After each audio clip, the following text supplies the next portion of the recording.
farmárov a sú tam veľkonadnárodné spoločnosti, čiže oni chodia po nezamestnanosti a ostatní tam grupujú, čiže zbytočne sa budeme smiať, že komunisti scelovali RD. Tam to robia veľkopodnikateľov.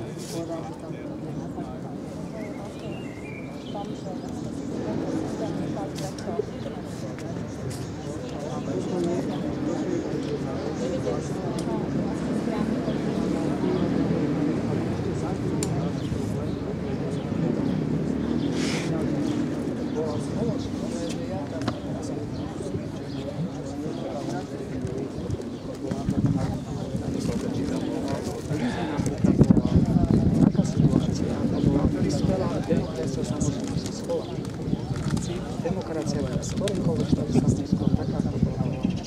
Samozrejme sa na neúspešný potreby zacedovať. Tam boli mnohé veci, to chcete si to nájde, že aké tam to ľudia mali trvať. Tunak sú aj bezdomovci. No ale, pani, vy kombinujete veľa vecí dohromady. Kapitalizmus, Líbiu, kde bol socializmus, ktorá bola založená na rope, predsa krajina, ktorá má také ropné bohatstvo, má na výber. Buď bude ostatných zdierať ako šejkovia, alebo vytvoria socializmus, akože budú poskytovať služby. Čiže to je ten lepší prípad. Ale žiť z ropy a debatovať o národnom hospodárstve, kde je len ropa a nemusí tým pádom nič iné vyrábať, je zavádzajúce. Čiže, ale ešte raz zopakujem, kombinujete v 10 vetách kapitalizmus, socializmus, neúspech a progresivitu, všetko dohromady, to sa nedá tak. Treba si urobiť poriadok v tých veciach. Ja hovorím, hľadám riešenie. Nedá sa povedať, že teraz rozprávam o tomto. Každý z týchto režimov hľadajme to, čo je pre nich spoločné, respektíve, kde to riešenie je. A hovorím som to za ten úrok, preto, lebo trošku sa zaujímalo veci okolo seba študujem, ale problém s úrokom, keby neboli úroky, problém s úrokmi, to znamená, jednoducho sa to berie ako písmo sveté, že keď banka požiča peniaze, tak sa ľudia dostane za to úroky. A keď som sa rozprával s ekonomami, tak málo ktorý ekonóm by vedia povedať, že vlastne prečo je taký základ.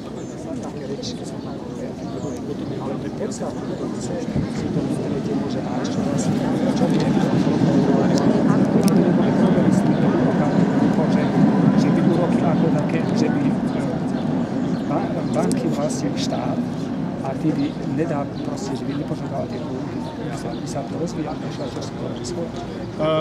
Problém, že majitelia nevyplácajú riadne mzdy, to banka s tým nemá nič spoločné, prosím pekne. Čiže tých problémov, kto zdiera a nezdiera, je oveľa viacej ako jedna banka alebo všetky banky na svete. Tu sú ešte burzové spoločnosti, dividendy, ktoré okrádajú zamestnanca o peniaze, tu je množstvo investori, ďalej očerpávajú peniaze, tí, čo zdražujú zo dňa na deň každoročne výrobky, je problém, čiže to není banka. Banka nebere len peniaze. Banka bere peniaze len tým, ktorí už nemajú a si zoberú pôžičku. Ale neplatia a predražujú výrobky zase ďalší iní podnikatelia. Čiže ten problém je oveľa širší. Ten problém je širší, určite, ale pokiaľ by sa videli na tento problém s úrokmi, tak by sme sa ozaj dostali na úrokmi. Môžem vám ešte spomenúť ako z tohto marazmu. Jediné riešenie je približovať sa tomu švajčiarskému modelu, kde sú tí občania slobodnejší. V dôsledku toho tam oni majú vysoko znalostnú a takú jednorázovú kusovkovú výrobu, oni sú silní v strojárstve, tam ľudia slobodne myslia, tam je kopa nadpriemerný počet patentov dotiahnuť veľmi hodnotných a iba takým spôsobom my tady môžeme začať konkurovať azijským krajinám, kde to dosiaľ ide do toho komunistického kapitalizmu, štátny kapitalizmus, čo majú v Číne. Iba vtedy my môžeme, ako Európa, hovorí sa o potrebe kultúrneho skoku, aby sme obstáli v celosvetovej súťaži. Ale práve, že my nemáme čo súťažiť, lebo tým práve, že súťažíme,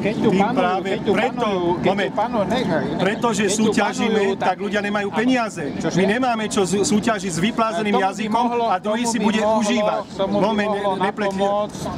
by mohlo napomôcť tomu takej vašej kreativite, kvázi detskej kreativite, ktorá je schopná vymýšľať nové veci, možno aj uzákonenie nejakých tých, třeba hovorí sa dneska o kvantum nezamestnaných a ľudia v problémoch, ktorých tady pribúda, bo myslím, že by bolo potrebné, aby výška dávky nebola, tak jak pýtajú nejaký ten základný príjem, ten je vysoký, to by ekonomika nezvládla, ale už keby to bolo na úrovni pri splnení určitých podmienok na bežný život, predsa z nejakých 60 eur nebo 120 eur, ako aj v prípade, že máte financovať bývanie, to je fakt problém vyžiť.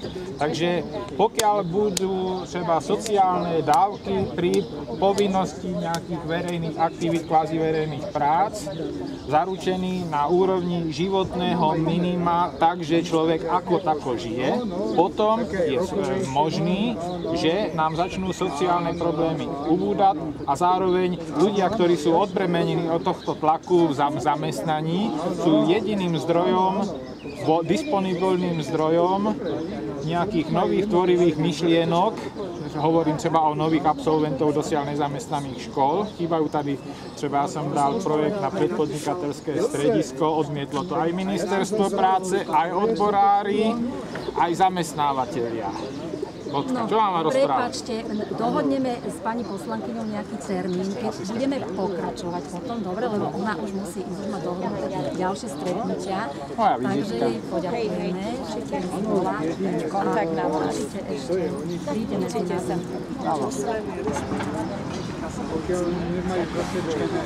Tady mám čo nachystať. V tej veci rikša. Vy neviete, čo to je, ale to je